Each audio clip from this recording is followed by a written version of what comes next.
Welcome to the game of life. Your mission objective: learn how to go out to social events with true confidence. But learn how to do that totally sober. And never ever needing a drug or a drop of alcohol ever again to give you that fake boost of pretend confidence, that Dutch courage, right? Forget that bullshit, because in today's video, I'm going to show you once and for all how to get the real deal. Almost 2 years ago now, I made the best decision that I've ever made in my entire life, hands down, and that was to quit drinking alcohol. I'm not gonna lie, it was a painful and long and tedious journey that took me years to finally accomplish. But once I finally did it, I can't even tell you how worthwhile the journey was and how worthwhile it is to be here today speaking to you completely sober.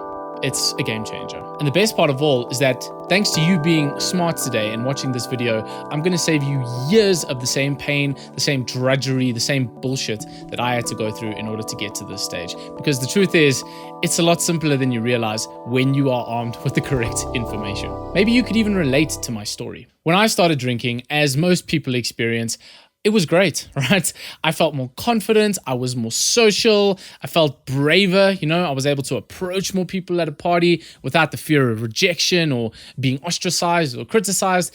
It was just a breeze, and I felt as though I, within a drink or two, transformed into a social savant practically overnight. And honestly, for a good year or two, this was the case. And I just kept thinking to myself, like, what the hell, man? Why didn't I discover this beautiful, amazing thing called drinking sooner? Like, I literally had become the life of most parties, and I was just that guy, at least in my mind, right? I would go out and I would almost be the instigator, which back in the day was something I was proud of, but not so much right now, as you can imagine. But as you may know, all good things must come to an end. Around the 2-year, maybe even 3-year mark of drinking, because things got pretty dark pretty quickly. I lost my very first girlfriend, who was the first love of my life. That broke my heart. I ended up losing pretty much all the direction that I had in life up to that point, whereas I used to be ambitious, motivated, hardworking, and all of that just miraculously faded away over the course of 2 to 3 years. And suddenly, my drinking went from an incredibly fun and enjoyable pastime to an actual crutch that I needed, not wanted anymore. I needed it in order to be confident, in order to get by, and in order to not feel the immense pain that I was going through on a daily basis. Instead of being carefree and confident, I became more secluded, I became bitter, I became resentful and angry towards the world. I just became an asshole. My life was falling apart in front of my very eyes, and I felt utterly helpless. And if any of you are watching this video today and you feel as though you are in that current hole right now, take peace in the fact that you, my friend, are not alone, and you never have been. But the good news is that there's a way out of this hole. You can climb out, and you can climb out today. If you are at the stage of your life where you feel as though you're ready to finally quit once and for all, and if you're struggling with drinking or any drug for that matter of fact, I made a 1-hour full guide on how I managed to quit my drinking. I poured my heart out. I gave blood, sweat, and tears into this video. It's the most authentic video you might ever see on YouTube, and I made it not for the YouTube algorithm. I made this video specifically to help those people that are in the position that I was in a few years ago. So if you are struggling and you really need a change and you feel like it's finally time to quit this addiction, go watch that video and then come back here where we'll be waiting for you. We're not going anywhere. So after years of struggling with this gross addiction and wanting to regain my social confidence, wanting to build myself back up from ground zero again, I had a major breakthrough. This major breakthrough was an utter moment of clarity for me. It just made me realize the truth. I had this breakthrough only once I realized one very common misperception or lie. I bought into the lie that alcohol gave me something, that it added on to me, that it made me better, more confident, more social, more relaxed. I saw alcohol as though it was liquid luck, right from Harry Potter. You swig this magical little potion and all of a sudden, everything just goes your way. And that's the exact same way that I viewed alcohol for a long time. But here is what alcohol actually really does to you. It doesn't add anything, right? It doesn't add jack shit to your personality.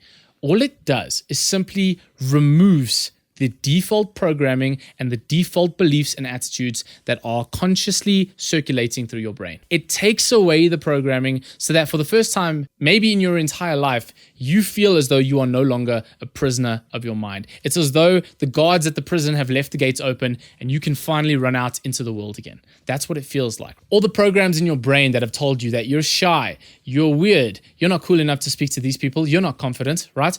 All of that programming just suddenly vanishes. And it feels as though you're free to finally be the kind of person you've always wanted to be.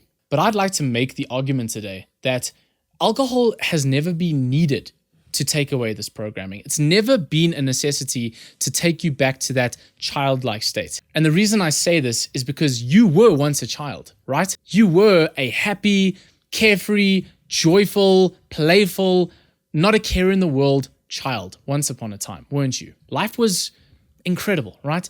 It was amazing. You could talk to anybody, right? You could talk to Sally and John and Benjamin. You could go up to adults in malls and pull on their jackets and say, yo, you got a big nose, bro. Like maybe you get in trouble doing that now, but you could do that shit because there was nothing holding you back. Your mind hadn't convinced you that you weren't good enough. But here's the thing. Were you drinking a beer, a brandy, a cider while you were at kindergarten? I mean, unless you were like from a rough neighborhood. He's only 13 years old, but the amazing young Tyler is already consuming alcohol on the level of someone twice his age, and his talents have gotten him accepted at Ohio State University. Unless you had like a real rough upbringing, and if that's the case, I'm sorry, bro, but chances are that you weren't given drugs on premises when you were a kid, obviously. And so you clearly didn't need them to be happy, to be free. But you see, the problem is, as you got older, as you started to grow up and learn more about the world and meet, unfortunately, some really shitty people, you met these assholes that suddenly told you, you can't be loud, keep quiet. You can't say that to that adult. You can't pull on his jacket and say, hey, big nose. You can't do shit like that, right? Adults and people around you that told you that you shouldn't be so selfish, right? You should be more giving to others. You shouldn't say those things or be that way or have that attitude. You don't deserve to be sad. You don't deserve to be angry, right? You don't deserve to feel whatever natural emotion you are feeling. And what does all of this do to a child? It makes them paranoid. It makes them shrink into themselves. It makes them not willing to put themselves out there. It makes you believe that fundamentally at a core, you are broken. You are not good enough, and therefore you need to prove something in order to be liked and accepted by society. This, my friend, is the problem. And then what happens on one fateful day when you are 18 years old? What happens for the first time in your teenage years when you have that fateful sip of alcohol for the very first time, or you smoke that joint for the first time? It's as though your mind, for the first time in years, goes blank again.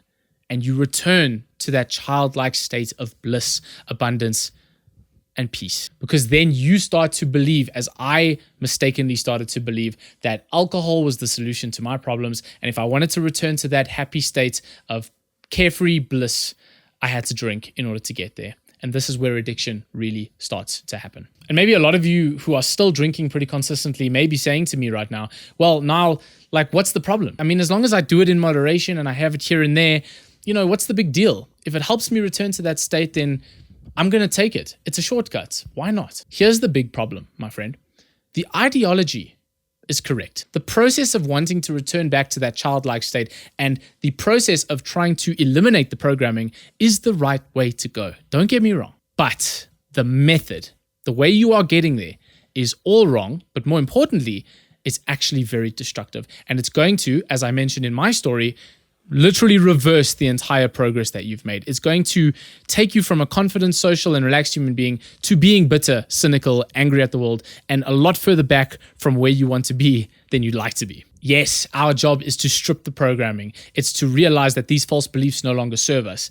But alcohol is the absolute worst way to do that. And in the end, it will only destroy you. It will not serve you. And I'll prove to you why this is the case. The sad truth that you need to hear today is that alcohol does not eliminate these false beliefs that you've had. Because if it did, you'd wake up the next morning and you'd be cured. Am I right? But what happens instead? You wake up feeling angrier, feeling tired, feeling bitter, feeling shit. You feel even worse than you felt the day before. And then the cycle repeats itself. Alcohol does not fix you permanently and actually makes you a whole lot worse. It reinforces this negative programming and actually cements it for the rest of your life if you don't decide to make a change. The biological truth of the matter is that alcohol actually poisons. It actually disables your prefrontal cortex, and that is why you stop thinking consciously. That is why you don't have these thoughts anymore. And sure, the first few times you drink alcohol and you go out and it's a new thing for you, it does take away the programming. You feel great, you feel carefree and relaxed. But what happens after months and years of abuse is that your brain starts to slowly get poisoned. You start to literally destroy your own brain. And as your brain gets weaker, it stops learning how to build natural and authentic programs in order to become more confident. It stops being able to regulate itself, and it actually breaks down so that you are less critically functioning than you've ever been before. And the worst part of all is that your brain remembers past behavior that triggers reward stimulus, and it forces you to repeat that stimulus in order to get that hits of dopamine, to get that reward again. You reinforce the fact that every time I drink, I feel good for a few minutes, and then my life is fine. I get a dopamine spike, and I feel free, at least for an hour or two. But what it also reinforces is that without that little dopamine hit, without that spike, without that liquid luck, shall we say, you are at the mercy of the world. It reinforces this thought that you are not good enough without the alcohol. Do you see the problem here? It tells you that without a drink, you cannot do that. Without a drink, you can't talk to that pretty girl. Without a drink, you can't make new friends. Without a drink, nobody loves you. This is when it gets very insidious. And the worst part of all is, as many of you may know, is you go out and you do end up making a total fool of yourself. You get so drunk that you hit on the wrong girl, you get into a fight unnecessarily, you put other people's lives in danger, right? It can get that serious. And so naturally, the next morning you wake up and you look at yourself and you think, well, what a piece of shit. What a waste of space. And does that do anything for your social confidence, your feelings of worth, value, and self-respect in yourself? Fuck no. Makes you feel like a loser. And that is going to kill your social life. After finally deciding to start doing the real inner work to remove this limiting programming and these limiting beliefs that have held me back for so many years, that's when things started to change for me. And that's when my life started to climb. And I'm happier now than I've ever been before. And it is thanks to doing this kind of work. And it is my goal today to give you and arm you with the knowledge that I've learned so that you never have to suffer the same fate as I did ever again. So the big question becomes, how do we do this inner work? How do we remove this limiting programming? The programming we know is holding us back from being confident, from being successful, from being ambitious. As you've heard so many times before, the truth will set you free. And we've already discussed the truth. Literally allow that fact, that information, that truth, that alcohol does not serve you, right? That it does not do anything good for your life. It does not add anything to who you are as a human being, and it actually destroys you in the end. If you can permeate that knowledge and that realization, right, into the core of your being, if you can figuratively open up Pandora's box, the box can never be fully closed again, because that's half the battle. Is realizing that alcohol, despite what you've been led to believe for many, many years now, does not actually have any place in your life, and that you would be so much better off without its existence. We could spend an entire hour-long guide on this process of realizing that alcohol is a false god. We could go all into the depth of that argument, but to save you time, I'd highly recommend you check out a life-changing book called The Easy Way to Control Alcohol by Alan Carr. This man in this book takes away every excuse you could ever have to needing alcohol in your life, including needing it for social confidence and to build up social relationships. The next thing you need to do is realize that resistance is the way. Most people experience pain on a day-to-day basis, right? Life, unfortunately, isn't fair. We have catastrophes happen to us. We feel uncomfortable many times throughout our week. Bad things happen to good people every single day. And even though I really sound like I'm going down a nihilistic road here, I'm actually trying to make the point that because life is suffering to some extent, there are two ways that we can deal with that suffering. And one way is going to lead us down a path of destruction and agony, whereas the second way is going to make us strong, resilient, and invincible to life's troubles. As you can imagine, most people choose path number one, where they run away from bad feelings as much as they possibly can, but this is the wrong strategy, because this strategy is exactly what leads you to becoming addicted to a substance like alcohol in the first place. Because why would you start drinking alcohol? To run away from the uncomfortable feelings, to run away from life and its worries and its difficulties and its concerns and the fears of rejection and the fears of not being good enough. You are running away from that feeling, and that is what's getting you addicted and stuck in your own damn cycles. And my life honestly started to change when I realized the paradoxical truth that difficult emotions, uncomfortable feelings of sadness, anger, depression, whatever it might be, are not meant to be run away from. They are meant to be fully and totally accepted, surrendered to. Because when you realize the fact that life is just feelings, that is the only reason you ever run away from or go towards things, because you are afraid to feel bad and because you want to feel good. But what are feelings exactly? If you really think about it, an emotion is nothing but a sensation. When you start feeling anxious, you start breathing shallowly, right? Your heart starts to beat a little bit. You become a bit fidgety. You start to sweat maybe. These are all sensations. But here's my question. Do sensations last forever? Or do they simply arise and then pass away? And then arise and then pass away? Feelings and sensations are impermanent. They do not last forever.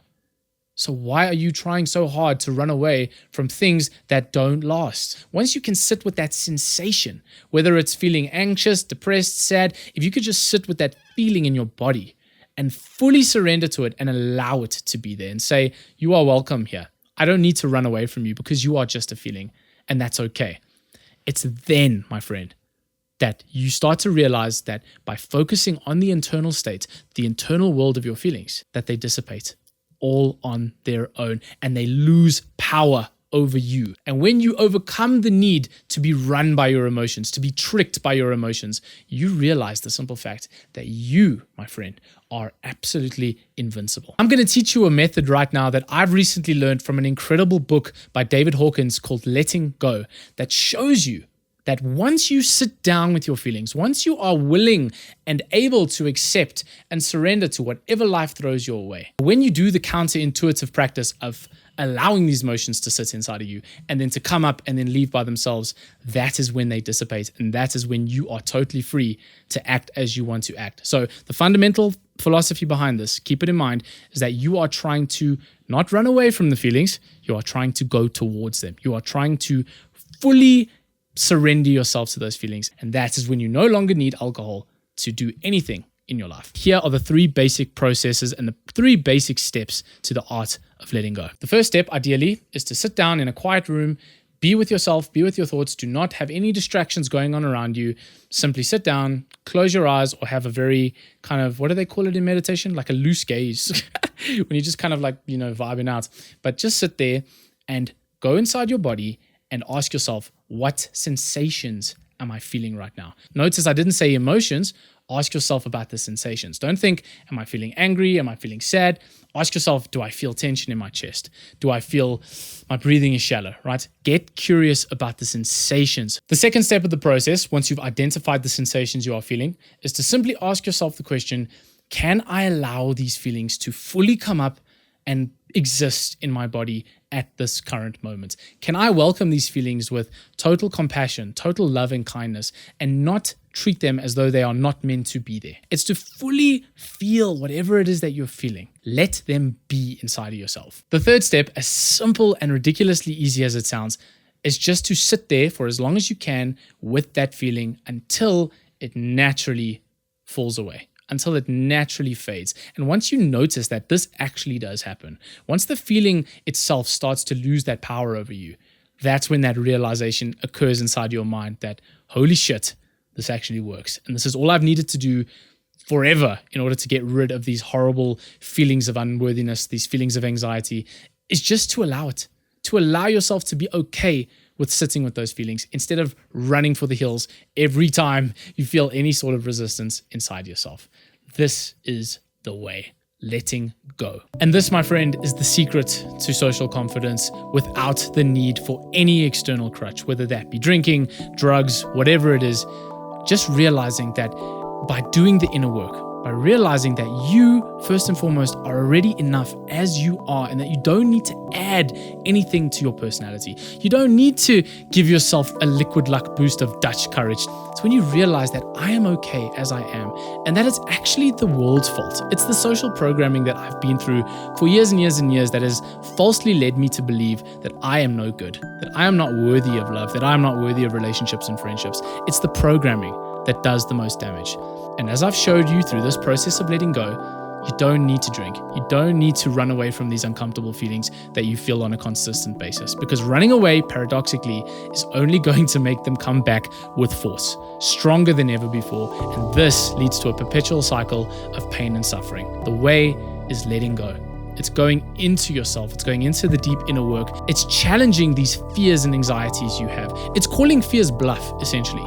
It's doing that slowly but surely over time releases you from that grip of needing to be something more than you already are. And once you let go of this nonsense, once you let go of the social programming, you, my friend, will be the social savage that you've always known you could be. If you found any value whatsoever in this message today, please share this video with a friend that you know is currently going through an addiction, that may be struggling with feelings of self-worthlessness. If you'd like my personal one-on-one help with your social skills, your relationship skills, or even somebody to talk to about facing these difficulties with alcohol that you may be having, my contact details are in the link in description. Hit me up. We'll see if we're a good fit to work together, and maybe I could help you on your path towards self-mastery. And again, if you've decided to take that very brave, that very life-changing decision to finally quit drinking alcohol once and for all, there it is. One last time, my 1 hour full free guide that I promise you is just jam-packed with value from start to finish. And if all else fails, ask yourself, if life was a game, how would I play?